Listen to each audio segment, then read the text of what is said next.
Hi there. Now I often get asked about shear webbing on our balsa wings, and shear webbing is a really great way to add strength and resilience, whereas at the same time adding very little weight to the structure. So I thought it'd be worth doing a quick video just showing how to install shear webbing. Okay, so let's first have a look at what shear webbing actually is and where we would use it. Well, typically we would use it on a balsa made up wing like this, where we've got a pair of spars and those are vertically one above the other. And what we'll do is to make the shear webbing, we add sheet balsa to the side of those spars. Now there are two ways we can do that. First of all, we could add balsa to just the one side of the spars like here. And what we're doing there is we're creating a C shape, a C structure, which is really quite strong and does resist twisting and bending. But if we want to go one step further and make it really strong, what we can do is we can create a box structure by adding the sheeting to both sides. And that really does add some strength to the wing. It's amazing how much strength you can add and how the wing literally doesn't flex like it used to when you add it. It's amazing. And to me, it's a no-brainer really, because for the strength you get for the very little bit of weight and balsa you add, it really is worth doing. Now, where would we use those two types of shear webbing? I mean, you could say, well, if the box section is strongest, let's just do the whole wing, which you could do, but I would argue that rather than adding extra weight that perhaps you don't need, I would suggest that the high stress areas where the wing is leaving the fuselage, then I would create a box section, the strongest we can have. Maybe for a couple of bays, depends how long your wing is, but maybe a couple of bays of box section. And then for maybe the first third, something like that, first quarter of the wing. And then for the second third, or more towards the middle of the wing, I would add just a single sheet and create that C section. And then perhaps towards or out at the wingtip, where we haven't got such strong forces, unless we have a crash of course, we haven't got those strong forces, I probably wouldn't bother adding any shear webbing at all. So we can kind of grade it out for what we use from the fuselage, and thereby we're getting maximum strength for least weight. Now, most of the plans that I build from, like this flying wing here, this vintage model, don't show any shear webbing at all. But to me, it's really worth adding it because it really does add a lot of strength, even though it's not shown on the plans. So anyway, now we've had a look at what it is and where we'd use it, let's fit some to this wing. And it's worth saying that, just one final point actually, when we're adding the sheeting to the side of the spars, and we'll see this in a minute when we fit it, it's really important that we have the grain running vertically, so between the two spars. When we get bending motion on a wing, those two spars can often flex up like that, and if we have the grain running along the length of the wing, the balsa could split and it could shear. So we don't want that to happen, so we have the grain running vertically, not horizontally. So we'll have a look at that anyway. Let's get some shear webbing fitted to this wing. Right, we're going to add some shear webbing to this flying wing. Now the engine and the radio, all that stuff is going in the centre here, and so I'm not touching that for the moment. What I want to do is put shear webbing on these two bays, and I'm going to put double on here, so it's a box section, and I'm going to put single on these bays, so it's a C section, or C-shaped, and nothing on the outside edges. One of the advantages of kind of grading it like that is you're not having it strong and then suddenly stopping. So if you do come down on a wingtip, there is some provision for a little bit of flex in the wing to perhaps help to prevent causing damage. So having sort of flexibility as well as strength is quite a good thing. So I'm going to be using 1/16 balsa, and I don't think I've ever used anything thicker than 1/16, which is 1.6 mil. Now this is typically the balsa I get anyway, what, 4 inches or just under 4 inches wide, 100 mil. And generally in most things this isn't wide enough to use as shear webbing like it is. Okay, I could put it like that, but then we don't want the grain going that way. We want the grain going up and down like that. So what I'm going to do first off is I've worked out for these bays I need 6 pieces of timber. 1, 2, 3, 4, 5, 6. So, and they're about 50 mil deep. So this is going to be long enough to cut to get those pieces of shear webbing, but as we just saw, it's not wide enough. So the first thing I'm going to do is join this together, and to do that I'm going to join it before I actually cut the pieces for the shear webbing. What I'm going to do is I'm just going to slice down the side here and make sure I've got a lovely straight edge. There we go. And I'm going to slice down this edge and make sure this is nice and straight, and then I'm going to CA them both together. And it's a really quick, easy job, and you can do this, oops, let me just do that again. You can do this for sheeting wings as well. So let me just press a little bit harder and concentrate a little bit more. Right, well, I've got my balsa cut now with 2 nice straight edges, and I'm just going to place this on some plastic so we don't end up CAing it to the bench, which is never a good idea. Never comes off very easily.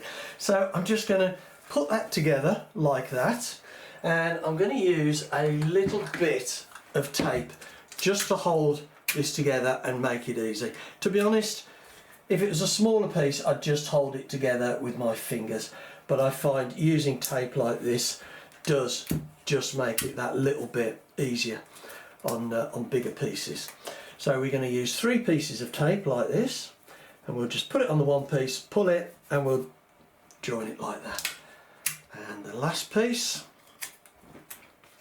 Now you can tell if we've got it right, nice and tight, because it flicks up like that. That's not a problem, but I'll get my CA and we'll get a little bit of tissue, and what we're going to do now is we're going to hold that, let's turn it over, and we're going to do this side first, and you can see that looks pretty nice and tight there.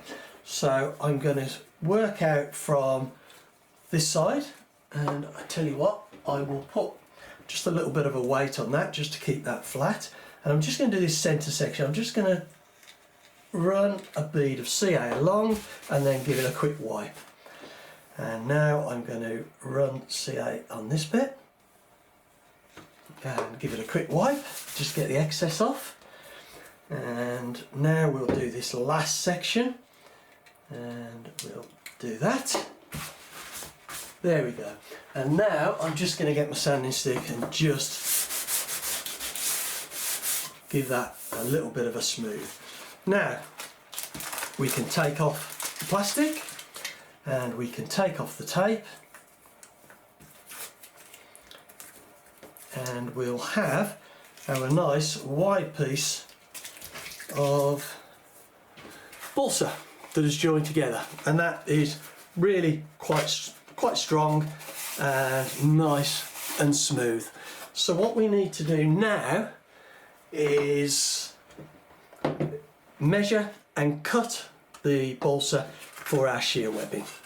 So now we have our sheeting with the grain going vertically that is wide enough to do the shear webbing on these sections. We just need to trim a little bit off. So the first thing I'm going to do is to do the horizontal cut, and then we'll do the vertical cut so they fit in.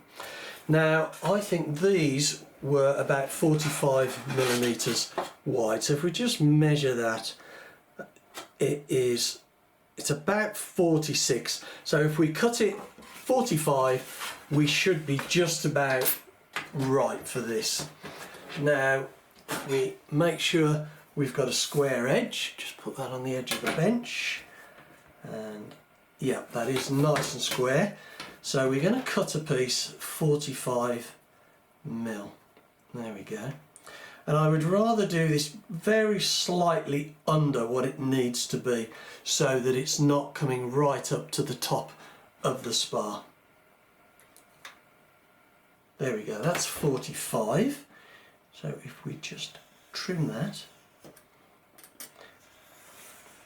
There we go. And I ought to say why I just said that comment. I would, about not coming up to the top, I would like to have it just slightly down so it doesn't show on the covering. And if it comes right up to the top like that, then you'll see it on the covering, and it just looks a little bit unbalanced. So just for cosmetic reasons. Now we've got the shear webbing with a vertical grain, and we need to just cut that to length to fit on the side of the spars there. There we go. So now we have that piece of shear webbing ready to be glued on that side, and I'm just going to make sure it's just down from the top of the spar. You can see there, hopefully, and I'm going to hold that in position, and I'm just going to run CA along. So I'm holding this up with my fingers, and hopefully I won't stick my fingers to it, but it does happen occasionally. And then I'll just hold the other side the same way and just run a bead of CA along. And it's also worth just running some CA along the edge of the ribs as well, just for good measure. So now we have our C shape on that, and you can see hopefully that shear webbing is there. It's down from the spar, the sheeting is vertical, and it's just how we want it. So what I'm going to do now is I'm going to do the next piece, and then I'll get this front piece done, and we will have box section and C section. Right, well, I've now got the shear webbing finished on this side. I've got a box section there, so we've got shear webbing on both sides, and on this bay here we've got it just on the one side. So it's a C section and a box section. It's difficult to show the difference this has made because often it's about feel, but if you hold it flat there, and that doesn't lift up quite as much as if you do the same on this side. There's a lot more flex in that wing, so this has really added quite a bit of rigidity. So now I'm going to get this side done. Right, we've got the shear webbing on now, and as I said, box section both sides, C section on these central bays, and it really has made quite a difference in making this wing a lot more rigid. Now there's one thing left I'm just going to say, and this is totally cosmetic, and I'm just going to chamfer the edges of this shear webbing, because when we get it covered, if the covering is semi-transparent, you often see just this kind of light, sharper edge of the shear webbing. So I'm just going to chamfer that off, and I'll just zoom the camera in. Okay, so there's two ways we can chamfer this off. We can do it with a scalpel, so we could just try and line this up. So we could just run down like that, carefully avoiding the spar. Like that. And not easy to do it this way. I should really move, but there. And we can see, hopefully, that that is a lot less visible than that sharp edge. The other way, of course, is to just sand it and just to sand off that corner. I just find using a scalpel like that and running along to take off that sharp edge just so much easier like that. And it's surprising the difference it makes. And also, if it's a little bit high and we don't do this, we might find that if we've got heat shrink covering, we're actually sticking it to there by accident or inadvertently. So just taking off that edge makes To me, I think that makes a huge difference in just finishing it off. Well, we've now got the shear webbing done on this wing, and it is always really rewarding to have a fairly flimsy wing to get a little bit of shear webbing on with very little weight and find it just suddenly becomes so much more rigid. And like I say, if we graduate how we do it, so box section, C-section and nothing, we still have a little bit of flexibility left in the wing if we do come down on that end. So anyway, I hope you found this interesting and useful, and you'll think about shear webbing next time you're building that wing. So thanks very much for watching.